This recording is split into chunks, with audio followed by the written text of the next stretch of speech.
Alright, well I got a new camera, so go make another video.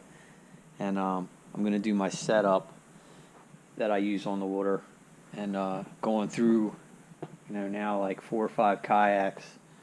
It's constant evolution of change and rearranging, but I like to watch how other people got theirs. I like to steal ideas from other people, and so I'm gonna put this one up there to show what I did and how I configure mine up. I bought the big bin for the front, well, deeper bin to go in the front hatch. So I took the one that was in the front hatch, and this was actually an idea that a viewer had given me, and I put the little one back here. And what I keep in there is stuff really that you don't plan on getting to in the water, but most importantly, what I always throw in there is my keys, because that's definitely something I don't want lost if I flip. So the keys go in there. Running with the milk crates, always love the milk crates. They're like a blank slate. You can configure it with zip ties and PVC and bungee cords however you want, and the carabiners as well. Easy to hook this on. I don't worry too much about if the bins would flip, come out and lose, and I would lose them, because I've seen people flip before and these things float. So if that's a concern, if you've never flipped, don't sweat it. You got 10 minutes to go get one of those bins before they might even sink. They're so full of air. I did this year get a stringer. I plan on doing flounder, so that's for hopefully some future flounder. Little bungee cord holds that in there pretty good. I got two rod holders set up, and these things are so simple to make. There's videos. You just go buy the PVC at Home Depot. You heat it up with a propane torch and push it down on a glass bottle, and that'll give you the flare. And then these, easiest to cut out with a roto zip. You could probably do it with a hacksaw and a file if that's all you had. Let's see, I got first year running the dog leash anchor, and I gotta say that's working pretty well, because these things, you can lock them in, so once you pull them out to a certain,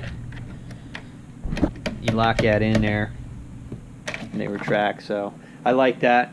Also, I mean, this was metal, the connection. I taped it because you guys know how loud it is when metal hits the plastic. That underwater, that's so loud.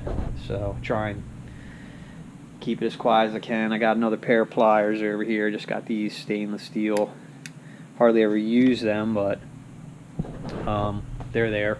My Mora knife, can't say enough good things about those. Soft steel, but good knives. This crate I take out and put it in when I get to the water, because I like to keep the boat light when I'm wheeling it around. So this is just for the transport part, so I can lift the whole milk crate out. I have added a piece here of PVC, and it could be for a rod, another rod, it could be for a net, but the reason I put it there was for an umbrella. And it sounds corny, but I'll show you how it works. It's just basically dropping in a length, and then popping an umbrella.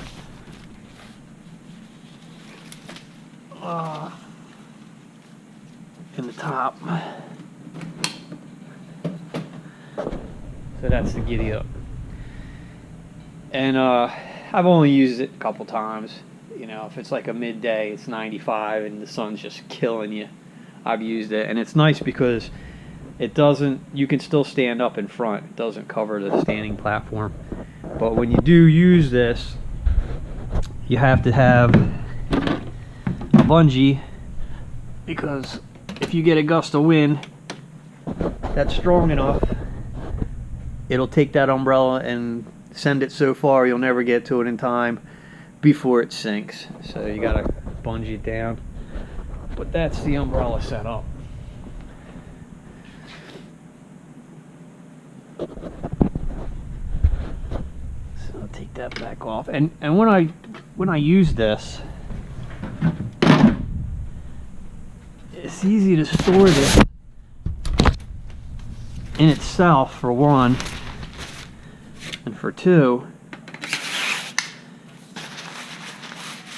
if I'm going to use it, I put it right on the side here where the paddle holder is, and that's how I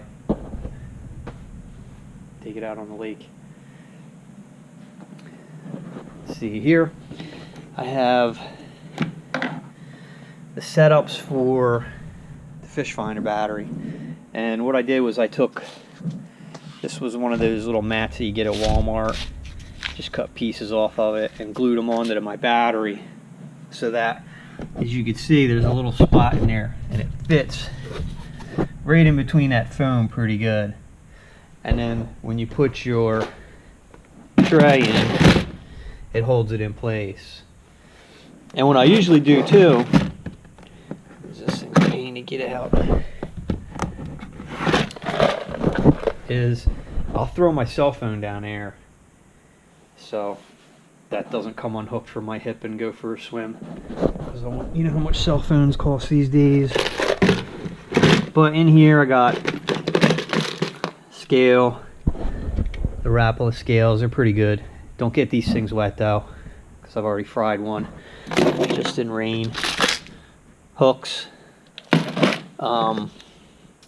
Always carry a headlamp, especially when you got to load back up at night.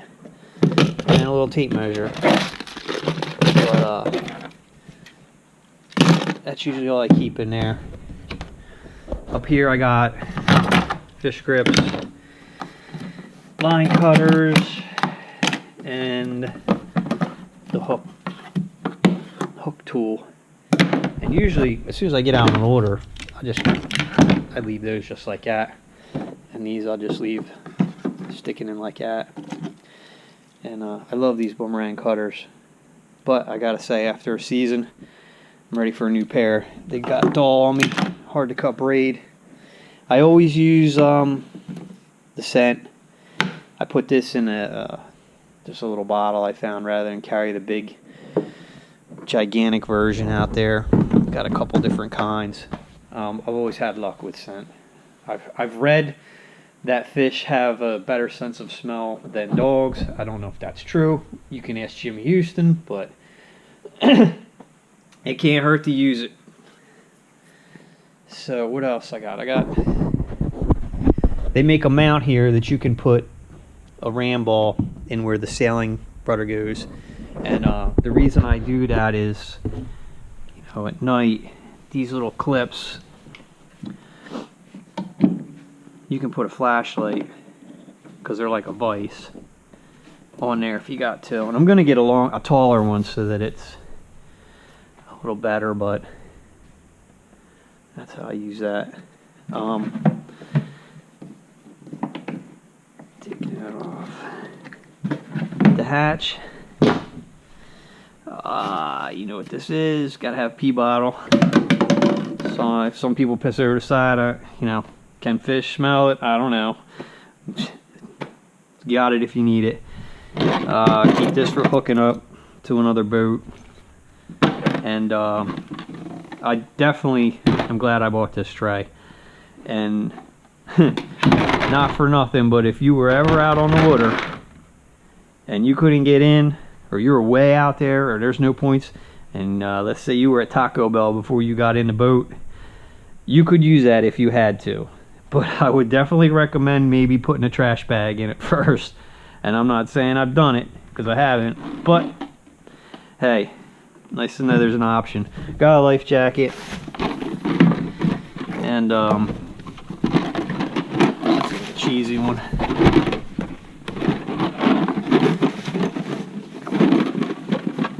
Alright, screw it. And then this, I cross these up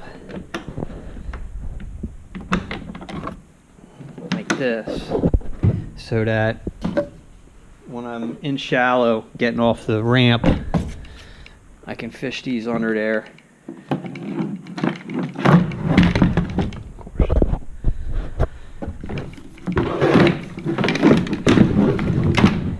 and I don't have to worry about losing my drive till I get out to deeper water and I can put it in. So, oh, and I added these stainless steel eyelets. I also have plans to add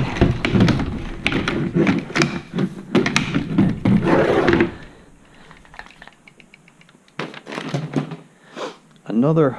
I'm going to do like a stainless steel handle right here, so that when I put it in the front of my pickup, I can run the rope right underneath of it, the ratchet binder, because right now I'm going through here and it's so close to the end of the boat that sometimes it just goes over the front and then the front pops up. So I'm going to add something here so I can just run right underneath of it. Of course, it's got to be stainless steel. Everything that you put on here, I'd highly recommend doing in stainless steel. Stainless steel nuts, bolts, everything. So that's it. I was out today. It's early. Got one bass. It was like 2 1/4 pound. But I really like the boat. Really like the seat. It's just the right weight and length. If it was any heavier, it would be more of a pain. But with the wheels, if you get good wheels, it's not too bad. You figure out a system. I actually have these long 2x4s to get it up my steps, to get it out of my basement that I rest up. And they had to be that long because the boat's that long, so it doesn't drag, but I can get it out of here by myself. So, but that's my setup. So, see anything you can use, feel free.